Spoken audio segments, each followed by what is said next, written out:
Welcome to current शिक्षा। I hope आप सभी लोग बहुत अच्छे होंगे और आपकी तैयारी भी बहुत अच्छी चल रही होगी। आज इस वीडियो में हम यूपी पुलिस कांस्टेबल 2024 री एग्ज़ाम के लिए 7 फेरों वाली जो सीरीज़ कुमार गौरव सर की है उसका हम लोग शॉर्ट नोट्स के माध्यम से रिवीजन करने वाले हैं। अगर आप लोग इसका पीडीएफ चाहते हैं तो मेरा टेलीग्राम को ज्वाइन कर ले, जिसका लिंक डिस्क्रिप्शन बॉक्स में दिया गया है। आप लोगों को क्लास अच्छी लगे तो चैनल को जरूर सब्सक्राइब करें। आइए शुरुआत करते हैं और आपको ऐसे ही जितने भी 7 फेरों वाली सीरीज़ होंगी या फिर और भी जीके की क्लासेस होंगी वो आपको यहाँ पर शॉर्ट नोट्स के माध्यम से मिलती रहेंगी। आइए शुरुआत करते हैं और ये आज का पहला एपिसोड है 7 फेरों वाली सीरीज 4.0। पहला क्वेश्चन है, भारत के क्षेत्रफल का कितना परसेंट उत्तर प्रदेश में है? तो बात की जाए उत्तर प्रदेश का क्षेत्रफल, भारत के क्षेत्रफल का 7.33% है, ध्यान रखिएगा। और उत्तर प्रदेश का क्षेत्रफल 2,40,928 किलोमीटर स्क्वायर है, ध्यान रखिए। और एरिया के हिसाब से अगर देखा जाए तो उत्तर प्रदेश चौथे स्थान पर आता है। पहला स्थान राजस्थान का है, दूसरा मध्य प्रदेश और तीसरा महाराष्ट्र का और चौथा उत्तर प्रदेश का आता है। अगर बात की जाए यूपी की जनसंख्या यानी कि उत्तर प्रदेश की जनसंख्या भारत की जनसंख्या का कितना परसेंट है, तो उत्तर प्रदेश की जनसंख्या भारत की जनसंख्या का 16.51% है, ध्यान रखिए। अगर बात की जाए कि पूरे विश्व में सबसे ज़्यादा जनसंख्या कहाँ है तो वो भारत में है। अगर बात की जाए भारत में सबसे ज़्यादा जनसंख्या कहाँ है तो वो उत्तर प्रदेश में है।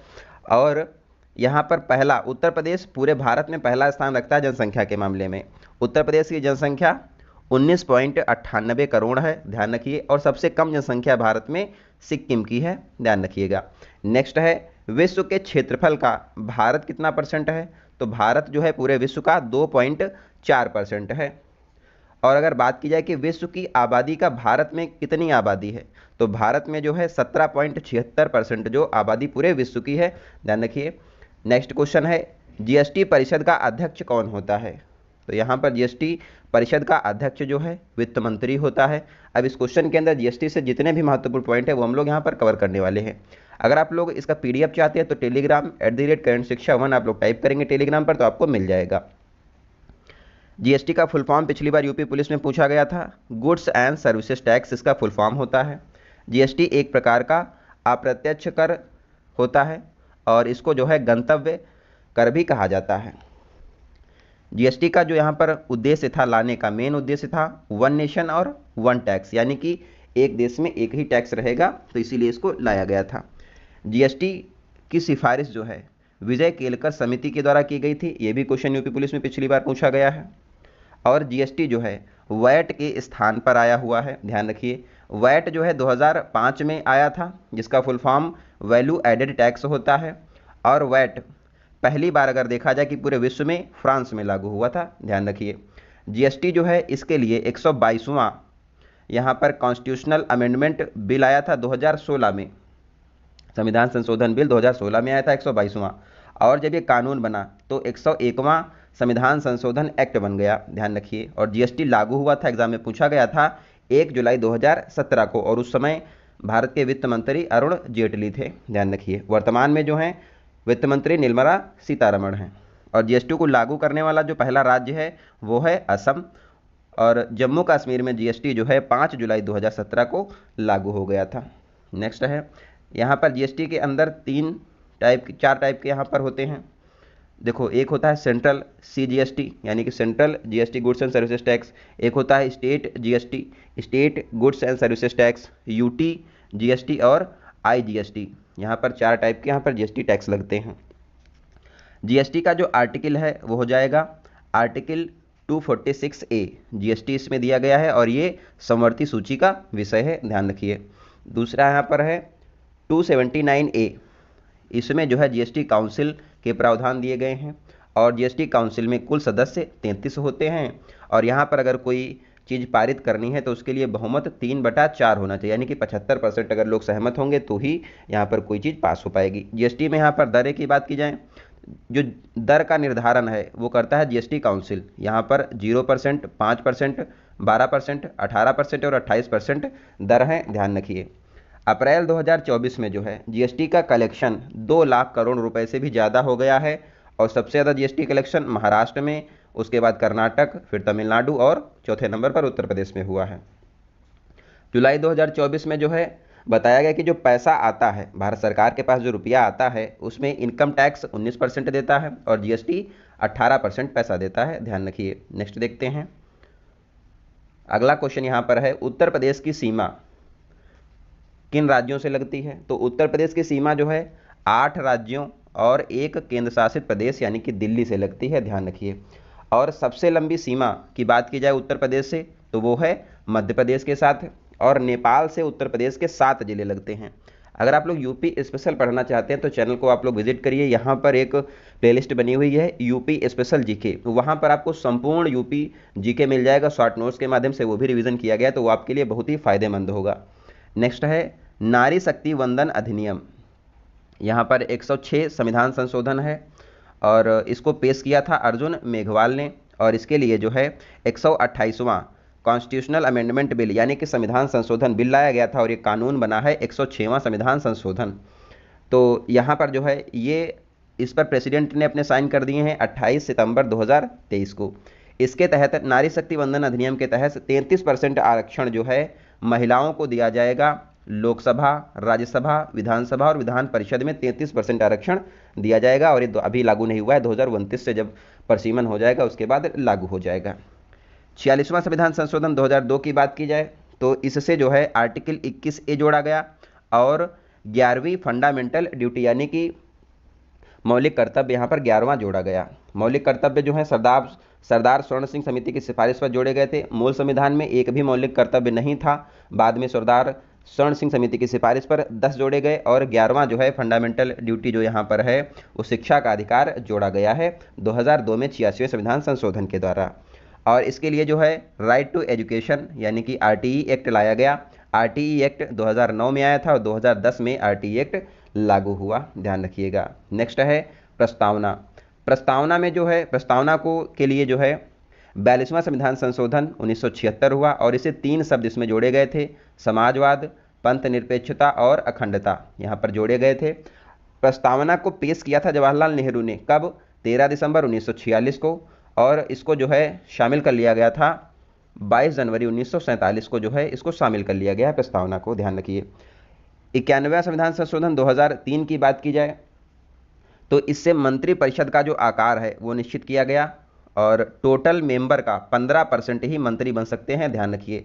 एक अपवाद है दिल्ली में जो है 10% टोटल मेंबर का मंत्री बन सकते हैं, ये भी ध्यान रखिए। 91वां संविधान संशोधन इंपॉर्टेंट है। नेक्स्ट है सोनभद्र जिला जो है 4 राज्यों से सीमा बनाता है। कौन कौन से राज्य हैं? भारत का एकमात्र जिला है जो 4 राज्यों से सीमा बनाता है, वो है सोनभद्र। सोनभद्र जो है छत्तीसगढ़, झारखंड, बिहार और मध्य प्रदेश से सीमा बनाता है, ध्यान रखिएगा। नेक्स्ट है विटामिन से क्वेश्चन है। विटामिन तो यहाँ पर पहला है विटामिन के जो है रक्त का थक्का जमाने में सहायता करता है, ध्यान रखिए। इसके अलावा विटामिन बी और सी पानी में घुलनशील है, यानी कि भैंस गई पानी में, तो बी और सी पानी में घुलनशील हैं। और इसके अलावा कीड़ा तो vitamin A, vitamin D, vitamin E, vitamin के। वसा यानी कि लिपिड्स में घुलनशील होता है, ध्यान रखिए। अब इनके कुछ नाम हैं इंपॉर्टेंट। विटामिन ए को रेटिनॉल बोलते हैं और इसकी कमी से रतौंधी और जीरोपैथेलमिया होता है, ध्यान रखिएगा। आंखें जो हैं बिल्कुल सूख जाती हैं इसमें। विटामिन B1 इसका रासायनिक नाम थायमिन है और इसकी कमी से बेरी रोग होता है। और जो पॉलिश्ड राइस होते हैं, पॉलिश वाले जो राइस होते हैं चावल, उसमें विटामिन B1 नहीं पाया जाता है। विटामिन B12 इसको हम लोग साइनोकोबालिन कहते हैं और इसमें कोबाल्ट धातु पाई जाती है और इसकी कमी से एनीमिया रोग यानी कि खून की कमी हो जाती है। नेक्स्ट है विटामिन सी, इसको बोलते हैं स्कॉर्बिक एसिड। इसकी कमी से स्कर्वी रोग होता है और ये खट्टे पदार्थों में पाया जाता है, दूध में ये नहीं पाया जाता है, ध्यान रखिएगा। विटामिन डी कैल्सीफेरॉल इसको कहते हैं और इसको जो है सनसाइन विटामिन भी कहा जाता है क्योंकि ये धूप से मिलती है और इसकी कमी से रिकेट्स होता है रोग। और विटामिन डी को हार्मोन भी कहा जाता है, ध्यान रखिए। विटामिन ई टोकोफेरॉल इसको कहते हैं और ये जो है ब्यूटी विटामिन होता है, इसकी कमी से बांझपन हो सकता है। विटामिन के फ्यूलोक्विनान, इससे क्या होता है कि रक्त का थक्का जो है ये आसानी से जम जाता है, ध्यान रखिए। नेक्स्ट है उत्तर प्रदेश का विधानमंडल। तो यहाँ पर कुल सदस्य अगर विधानमंडल की बात की जाए उत्तर प्रदेश में कितने हैं, तो यहाँ पर 403 विधानसभा के और 100 विधान परिषद के टोटल मेंबर जो हैं 503 हो जाएंगे, ध्यान रखिए। उत्तर प्रदेश में लोकसभा की 80 सीटें हैं, राज्यसभा की 31 सीटें हैं, ध्यान रखिएगा। अब कुछ जहाँ पर दो विधानमंडल है, वहाँ यहाँ पर जो है दो दो द्विसदनीय विधानमंडल कहाँ कहाँ पर है, तो ये देखिए, तू भी मजा कर, तू से तेलंगाना, यू से यूपी, बी से बिहार, एम से महाराष्ट्र और ए से आंध्र प्रदेश और के आर से कर्नाटका। तो यहाँ पर तेलंगाना, उत्तर प्रदेश, बिहार, महाराष्ट्र, आंध्र प्रदेश और कर्नाटका में जो है द्विसदनीय विधानमंडल है, ध्यान रखिएगा। नेक्स्ट है, सिक्किम की सीमा जो है किससे नहीं लगती है, तो जो भारत के पड़ोसी देश हैं उनकी सीमाएं किससे किससे लगती हैं, किस किन राज्यों से, उसको देख लेते हैं। इंपॉर्टेंट है, यहाँ से क्वेश्चन आपको एग्जाम में मिल सकता है। सिक्किम की सीमा बांग्लादेश से नहीं लगती है। अब देखिए नेपाल से किसकी सीमा लगती है, तो इसकी ट्रिक है सुब्बू, यानी कि सिक्किम, उत्तर प्रदेश, नेपाल की सीमा सिक्किम, उत्तर प्रदेश, बिहार, बंगाल, उत्तराखंड, 5 राज्यों से जो है नेपाल की सीमा लगती है। बांग्लादेश की सीमा 5 राज्यों से लगती है, त्रिपुरा, असम, मेघालय, वेस्ट बंगाल और मिजोरम, ध्यान रखिएगा। भूटान से जो है 4 राज्य लगते हैं, वेस्ट बंगाल, सिक्किम, असम और अरुणाचल प्रदेश। चीन से सीमा लगती है लद्दाख की, हिमाचल प्रदेश की, उत्तराखंड, सिक्किम और अरुणाचल प्रदेश, 5 राज्य जो हैं चीन से सीमा बनाते हैं। और भारत की सबसे ज़्यादा बाउंड्री जो है बांग्लादेश के साथ है, दूसरे नंबर पर चीन से है। बांग्लादेश के साथ लगभग 4000 जो सीमा रेखा है किलोमीटर, वो भारत की लगती है। म्यांमार से सीमा बनाने वाले राज्य हैं अरुणाचल प्रदेश, नागालैंड, मणिपुर और मिजोरम। पाकिस्तान से सीमा बनाने वाले राज्य गुजरात, राजस्थान, पंजाब और 2 यूनियन टेरिटरी जम्मू कश्मीर और लद्दाख, ध्यान रखिएगा। इंपॉर्टेंट क्वेश्चन, यहाँ से क्वेश्चन आपको एग्जाम में देखने को जरूर मिलेगा। बात करें ललितपुर जो है किस राज्य से 3 ओर से घिरा हुआ है, तो ललितपुर मध्य प्रदेश से 3 ओर से घिरा हुआ है। और मध्य प्रदेश की जो सीमा है वो उत्तर प्रदेश के एक जिला झांसी से लगती है, एकमात्र जिला उत्तर प्रदेश का है झांसी, उससे लगती है। ललितपुर उत्तर प्रदेश का ही जिला है और उत्तर प्रदेश ललितपुर जो है 3 ओर से मध्य प्रदेश से घिरा हुआ है, ध्यान रखिएगा। यूपी का यानी कि उत्तर प्रदेश का पहला ग्लास स्काई ब्रिज चित्रकूट में बनाया गया है और इसका आकार धनुष बाण का है और यहाँ से जो है तुलसी जलप्रपात जो है वो दिखने वाला है। इसके अलावा महाराजगंज जो है यहाँ पर गिद्ध संरक्षण केंद्र बनाया गया है, ध्यान रखिए। नेक्स्ट है नाटो। नाटो का फुल फॉर्म देखिए क्या है, उत्तरी अटलांटिक संधि संगठन, यानी कि नॉर्थ अटलांटिक ट्रीटी ऑर्गेनाइजेशन। पिछली बार पूछा गया था कि नाटो का 31वां मेंबर कौन है, तो ये फिनलैंड था। नाटो की स्थापना 1949 में हुई है। अब वर्तमान में इसके 32 मेंबर हो गए हैं। 31वां फिनलैंड था, 32वां मेंबर स्वीडन बन गया है और वर्तमान में इसके अध्यक्ष मार्क रूटो हैं, भी हाल ही में बने थे। नाटो का मुख्यालय ब्रुसेल्स बेल्जियम में है और ब्रुसेल्स बेल्जियम में ही यूरोपियन यूनियन का भी मुख्यालय है, ध्यान रखिएगा। बात करें वाशिंगटन डीसी की, तो यहाँ पर आईएमएफ वर्ल्ड बैंक का मुख्यालय है। आईएमएफ और वर्ल्ड बैंक को जुड़वा बहने भी कहा जाता है। यूएसए की राजधानी है वाशिंगटन डीसी, यहाँ पर आईएमएफ और वर्ल्ड बैंक का मुख्यालय है। वर्तमान में यहाँ पर वर्ल्ड बैंक के अध्यक्ष अजय बंगा हैं, ध्यान रखिए। नेक्स्ट है वियना। वियना ऑस्ट्रिया में है और यहाँ पर ओपेक का मुख्यालय है और हाल ही में ओपेक से अंगोला जो है वो निकल गया है, तो ये ध्यान रखिए, करंट अफेयर का क्वेश्चन हो जाएगा। नेक्स्ट है जकार्ता, इंडोनेशिया में है और यहाँ पर आसियान का मुख्यालय है। आसियान की स्थापना 1967 में होती है और इसका 11वां मेंबर जो है तिमोर लिस्ते बना है, ध्यान रखिए। नेक्स्ट है ढाका। ढाका में बेमिस्टिक का मुख्यालय है और यहाँ पर बेमिस्टिक में 7 देश शामिल हैं। कौन कौन से देश हैं, Bangladesh, India, Myanmar, Sri Lanka, Thailand, Nepal और भूटान। और बेमिस्टिक के पहले हेड भारतीय बने हैं इंद्रमणि पांडे, ध्यान रखिए। नेक्स्ट है द हेग। द हेग में जो है नीदरलैंड में है, इंटरनेशनल कोर्ट का यहाँ पर मुख्यालय है। इंटरनेशनल कोर्ट जो है द हेग में है, ध्यान रखिएगा। और यहाँ पर जो जज होते हैं उनकी कार्यकाल जो है 9 वर्ष का होता है, ध्यान रखिए। नेक्स्ट है मनीला, फिलीपींस की राजधानी है। यहाँ पर एशियन डेवलपमेंट बैंक का मुख्यालय है और मनीला फिलीपींस में ही इंटरनेशनल राइस रिसर्च इंस्टीट्यूट भी है, ध्यान रखिए। और हाल ही में भारत ने जो है फिलीपींस को ब्रह्मोस मिसाइलें बेची हैं, तो ये भी ध्यान रखिएगा। गुरुग्राम हरियाणा में है और यहाँ पर इंटरनेशनल सोलर अलायंस का मुख्यालय स्थित है। काठमांडू नेपाल की राजधानी, तो यहाँ पर सार्क का मुख्यालय है और सार्क में 8 देश हैं और इसकी स्थापना 1985 में हुई है। अगर आप लोग डिटेल में ये सब चीज़ें पढ़ना चाहते हैं तो आप लोग जो तिरंगा बैच है उसका प्लेलिस्ट बना हुआ है, स्टैटिक जीके आपको कंप्लीट वहाँ से हो जाएगी, तो आपको अगर वो देख लेंगे तो आपका स्टैटिक जीके एक भी क्वेश्चन नहीं गलत होगा। नैरोबी केन्या की राजधानी, यहाँ पर यूएनईपी यानी कि यूनाइटेड नेशन एनवायरनमेंट प्रोग्राम है, इसका मुख्यालय है। और यूएनईपी की स्थापना 5 जून 1972 को होती है, इसीलिए 5 जून को हम लोग एनवायरनमेंट डे मनाते हैं। पेरिस फ्रांस की राजधानी है, यहाँ पर यूनेस्को का मुख्यालय है और पेरिस जो है सीन नदी के किनारे बसा हुआ है। यहाँ पर अभी हाल ही में 33वें क्रम के ओलंपिक खेल आयोजित किए गए हैं, ध्यान रखिएगा। ग्लैड में IUCN international union conservation for nature है और 1948 में इसकी स्थापना हुई और ये रेड डेटा बुक जारी करता है आईयूसीएन, एग्जाम में पिछली बार आया हुआ था, ध्यान रखिएगा। और ग्लैड में ही यहाँ पर WWF का मुख्यालय है और इसकी स्थापना 1961 में होती है और इसका जो प्रतीक चिन्ह है वो है पांडा। वर्ल्ड वाइल्ड लाइफ फंड की स्थापना जो है 1961 में हुई थी ग्लैड में, ध्यान रखिए पांडा इसका, जाइंट पांडा इसका प्रतीक चिन्ह है। लुसाने स्विट्जरलैंड में है, यहाँ पर जो है इंटरनेशनल ओलंपिक कमेटी का हेडक्वार्टर है और इसकी स्थापना 23 जून 1894 को होती है, इसीलिए हम लोग 23 जून को ओलंपिक दिवस मनाते हैं। वर्तमान में इंटरनेशनल ओलंपिक कमेटी के हेड थॉमस बॉक हैं और अभी हाल ही में 33वां क्रम का ओलंपिक खेल पेरिस फ्रांस में आयोजित किया गया है। नेक्स्ट है जिनेवा में यहाँ पर 3-4 मुख्यालय, 4 संस्थान है उसके मुख्यालय हैं। WTO यानी कि वर्ल्ड ट्रेड ऑर्गेनाइजेशन, इसकी स्थापना 1 जनवरी 1995 को होती है, जिनेवा में मुख्यालय है। WHO यानी कि वर्ल्ड हेल्थ ऑर्गेनाइजेशन 7 अप्रैल 1948 को स्थापना होती है, मुख्यालय जिनेवा में है। ILO यानी कि इंटरनेशनल लेबर ऑर्गेनाइजेशन और वर्ल्ड इकोनॉमिक फोरम का मुख्यालय जिनेवा में है, ध्यान रखिए। नेक्स्ट है उत्तर प्रदेश का सबसे पूर्वी जिला कौन सा है, तो सबसे पूर्वी जिला बलिया है, सबसे पश्चिमी जिला शामली है और सबसे साउथ में जो जिला है वो है सोनभद्र और नॉर्थ में जो जिला है उत्तर प्रदेश का वो हो जाएगा सहारनपुर। आपका 1 नंबर यहाँ से पक्का हो गया। नेक्स्ट है मिथेनाइक अम्ल। मिथेनाइक अम्ल जो है किस में पाया जाता है, यहाँ से क्वेश्चन आता है। मिथेनाइक अम्ल या फिर इसको फार्मिक अम्ल भी कहते हैं, ये पाया जाता है चींटी के डंक में।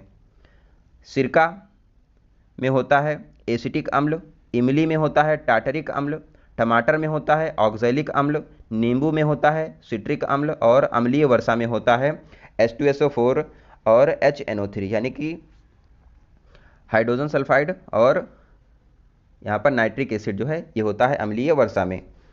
और सेब में होता है मैलिक एसिड, ध्यान रखिए। सल्फ्यूरिक एसिड और नाइट्रिक एसिड होता है अम्लीय वर्षा में, ध्यान रखिएगा। नेक्स्ट है उत्तर प्रदेश से अलग होकर उत्तरांचल कब बनाया गया था, तो उत्तरांचल पहले उत्तराखंड का नाम उत्तरांचल ही था जब ये बना था, तो यहाँ पर 13 जिले काटकर उत्तरांचल बनाया गया और ये भारत का 27वां राज्य था।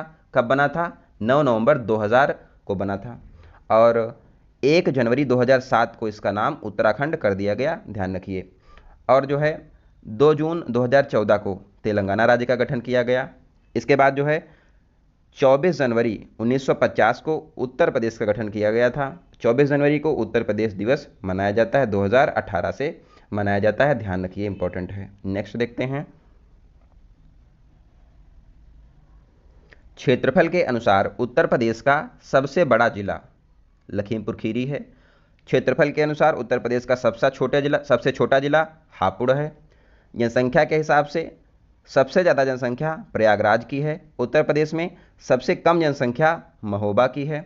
साक्षरता के हिसाब से सबसे ज़्यादा साक्षरता गौतम बुद्ध नगर में है, सबसे कम साक्षरता श्रावस्ती में है। सबसे ज़्यादा यहाँ पर घनत्व जो है गाजियाबाद का है और सबसे कम जनघनत्व ललितपुर का है। नेक्स्ट है लिंगानुपात सबसे ज़्यादा जौनपुर में है और सबसे कम लिंगानुपात गौतम बुद्ध नगर में है, ध्यान रखिएगा। नेक्स्ट है मूल अधिकार, तो यहाँ पर मूल अधिकार जब संविधान बना था तब 7 थे, अब क्या है 6 हो गए हैं। 7वां जो संपत्ति का अधिकार है 44वें संविधान संशोधन 1968 के द्वारा आर्टिकल 300A में रख दिया गया है इसको और ये अब लीगल राइट हो गया है, इसको हटा दिया गया है मूल अधिकार से। तो मूल अधिकार कौन कौन से हैं, समानता का अधिकार आर्टिकल 14 से 18, स्वतंत्रता का अधिकार 19 से 22, शोषण के विरुद्ध अधिकार 23 से 24, धार्मिक स्वतंत्रता 25 से 28 दी गई है, शिक्षा और संस्कृति की स्वतंत्रता 29 और 30 में दी गई है। संवैधानिक उपचारों का अधिकार जो है आर्टिकल 32 में दिया गया है। अगर आप लोग ये सब पढ़ना चाहते हैं तो पॉलिटी की भी एक सीरीज बनी हुई है, उसमें कंप्लीट पॉलिटी पढ़ाई गई है, तो आप लोग उसको भी जरूर देख लीजिएगा। उत्तर प्रदेश का यहाँ पर चिन्ह से एक क्वेश्चन आ जाता है। राजकीय पुष्प पलाश या फिर इसको जो है टेसू भी बोलते हैं, और इसका वैज्ञानिक नाम ब्यूटिया मोनास्पर्मा है, ध्यान रखिएगा। राजकीय पेड़ उत्तर प्रदेश का अशोक है। राजकीय पक्षी सारस या फिर क्रौंच है। राजकीय पशु बारहसिंघा है, और इसको जो है एक वर्ष डुआकुली कहते हैं, वैज्ञानिक नाम है इसका। उत्तर प्रदेश का डांस यहाँ पर कथक हो जाएगा। खेल हॉकी है। और उत्तर प्रदेश का राजकीय चिन्ह जो है इसमें 3 गोले हैं, 2 मछलियां हैं और तीर धनुष है, और इसको अपनाया गया था 1938 में, ध्यान रखिए। नेक्स्ट है उत्तर प्रदेश का लिंगानुपात जो है 912 है, और उत्तर प्रदेश का बाल लिंगानुपात यानी कि चाइल्ड सेक्स रेशियो जो है 902 है। उत्तर प्रदेश का जनघनत्व 829 है। ये डायरेक्ट आपसे क्वेश्चन पूछे जा सकते हैं। और अगर पूछा जाए कि भारत का लिंगानुपात कितना है तो ये हो जाएगा 943। और साक्षरता अगर बात की जाए उत्तर प्रदेश की तो ये है 67.68%। और मेल साक्षरता यहाँ से लगभग 10 ऐड कर दो 77%, और फीमेल 10 माइनस कर दो तो 57% हो जाएगी, ध्यान रखिए। यूपी स्पेशल वाली आप लोग क्लास कर लेंगे तो आपके सारे क्वेश्चन बहुत आसानी से हो जाएंगे, यहाँ पर तो हम लोग सिर्फ रिवीजन कर रहे हैं। नेक्स्ट है राज्य की सीमा क्षेत्र नाम में परिवर्तन का उल्लेख किस आर्टिकल में है, तो ये हो जाएगा आर्टिकल 3 में। अभी यहाँ पर हमने जो है आर्टिकल्स नहीं कवर किए हैं, वो आपको पॉलिटी की जो क्लास है वहाँ पर आप लोग अलग से आर्टिकल दिए गए हैं, तो आप लोग वहाँ पर जरूर देख लीजिएगा। नेक्स्ट है उत्तर प्रदेश का पहला वन्य जीव अभ्यारण्य कौन सा है? चंद्रप्रभा वन्यजीव अभ्यारण्य कहाँ है? चंदौली में है, 1957 में बना था। हस्तिनापुर वन्यजीव अभ्यारण्य मेरठ में है, और ये उत्तर प्रदेश का सबसे बड़ा है। कितना है? 2073 जो किलोमीटर स्क्वायर में फैला हुआ है। महावीर स्वामी वन्यजीव अभ्यारण्य ललितपुर में है, और ये उत्तर प्रदेश का सबसे छोटा वन्यजीव अभ्यारण्य है। कतरनिया घाट वन्यजीव अभ्यारण्य जो है बहराइच में स्थित है, ध्यान रखिए। नेक्स्ट है अब यहाँ पर कुछ पुस्तकें हैं इंपॉर्टेंट। महात्मा ज्योतिबा फूले की पुस्तक है गुलामगिरी। इंडिया स्ट्रगल बुक है सुभाष चंद्र बोस की। India divided doctor Rajendra Prasad की है। सत्यार्थ प्रकाश स्वामी दयानंद सरस्वती ने लिखा है। गीता रहस्य बाल गंगाधर तिलक की बुक है। लाइफ डिवाइन अरविंद घोष की बुक है। सत्य के साथ मेरे प्रयोग हिंद स्वराज महात्मा गांधी की बुक है। और आनंद मठ बंकिम चंद्र चटर्जी ने लिखा है। Poverty and un-British rule in India दादा भाई नेहरू की बुक है। India wins freedom Abul Kalam Azad के द्वारा लिखी गई है। आधुनिक भारत की सीरीज आप लोग देखना चाहते हैं तो हिस्ट्री भी आप लोग प्लेलिस्ट बनी हुई देख सकते हैं। शहीद चंद्रशेखर आज़ाद पक्षी विहार जो है नवाबगंज पक्षी विहार का नाम है, और ये उत्तर प्रदेश का पहला पक्षी विहार है। कहाँ पर है? उन्नाव में है, नवाबगंज पक्षी विहार। अब इसका नाम चंद्रशेखर आज़ाद पक्षी विहार पड़ गया है। लाख बहोसी पक्षी विहार कन्नौज में है, और ये सबसे बड़ा है उत्तर प्रदेश का पक्षी विहार। पटना पक्षी विहार एटा में है, और उत्तर प्रदेश का सबसे छोटा पक्षी विहार है। बेंती पक्षी विहार प्रतापगढ़ में है। अब इसका नाम जो है डॉक्टर भीमराव अम्बेडकर पक्षी विहार कर दिया गया है। नेक्स्ट है मोती झील कानपुर में स्थित है। सूर सरोवर झील यानी कि इसको हम लोग कीथम झील भी कहते हैं, और ये आगरा में है। फुलर झील पीलीभीत में है, यहाँ से जो है गोमती नदी का उद्गम स्थान है फुलर झील से। बखीरा झील संत कबीर नगर में स्थित है, ध्यान रखिएगा। नेक्स्ट देखते हैं, अब हम लोग अपने लास्ट पेज पर आ गए हैं। नदियों के किनारे बसे हुए शहर, तो देखिए बिजनौर कानपुर प्रयागराज गाजीपुर वाराणसी गंगा नदी के किनारे बसा है। आगरा इटावा बागपत यमुना नदी के किनारे बसे हुए हैं। और प्रयागराज में यमुना और गंगा नदी का संगम होता है, इसको त्रिवेणी भी बोलते हैं और प्रयाग भी बोलते हैं, ध्यान रखिए। और कुंभ मेला भी यहाँ पर लगता है। गोरखपुर राप्ती नदी के किनारे बसा है। लखनऊ गोमती नदी के किनारे। अयोध्या धाम सरयू नदी के किनारे। मेरठ हिंडन नदी के किनारे। प्रतापगढ़ सई नदी के किनारे बसा हुआ है, और चित्रकूट मंदाकिनी नदी के किनारे बसा हुआ है। अब टाइगर रिजर्व और नेशनल पार्क उत्तर प्रदेश में कितने, यहाँ से भी क्वेश्चन आ सकता है, क्योंकि उत्तर प्रदेश में एकमात्र टाइगर रिजर्व यहाँ पर नेशनल पार्क है। कौन सा? उत्तर प्रदेश का एकमात्र national park Dudhwa national park कहाँ है? लखीमपुर खीरी में है। 1977 में इसको बनाया गया था, ध्यान रखिए। इसका एरिया 490 किलोमीटर स्क्वायर है। टाइगर रिजर्व उत्तर प्रदेश में 4 हो गए हैं, अभी चौथा हाल ही में टाइगर रिजर्व बना है, और ये भारत का 53वां टाइगर रिजर्व बना है। कौन सा? रानीपुर टाइगर रिजर्व चित्रकूट में स्थित है, उत्तर प्रदेश का चौथा टाइगर रिजर्व है। इससे पहले दुधवा टाइगर रिजर्व लखीमपुर में स्थित है, पीलीभीत टाइगर रिजर्व पीलीभीत में है, अमानगढ़ टाइगर रिजर्व बिजनौर में स्थित है, और चौथा उत्तर प्रदेश का tiger reserve Ranipur tiger reserve Chitrakoot में है, ध्यान रखिए। अभी हाल ही में बजट में घोषणा की गई है, उत्तर प्रदेश की पहली नाइट सफारी कहाँ बनेगी? कुकरैल लखनऊ में बनाई जाएगी। तो आप लोगों ने देखा भी होगा कि कुकरैल जो नदी है इसके किनारे अतिक्रमण था, अभी इस पर बुलडोजर चला है, तो ये चर्चा में भी रहा है। तो ध्यान रखिए, उत्तर प्रदेश की पहली नाइट सफारी कुकरैल लखनऊ में बनाई जाएगी, ध्यान रखिए। सो आई होप आपको ये क्लास अच्छी लगी होगी। इसका पीडीएफ आपको टेलीग्राम ग्रुप में मिल जाएगा। आपको क्लास अगर अच्छी लगी हो तो चैनल को जरूर सब्सक्राइब कर लें। आगे भी आपको क्लासें ऐसे ही मिलती रहेंगी। मिलते हैं अगली वीडियो में, तब तक आप लोग अपना ध्यान रखिए। धन्यवाद। जय हिंद।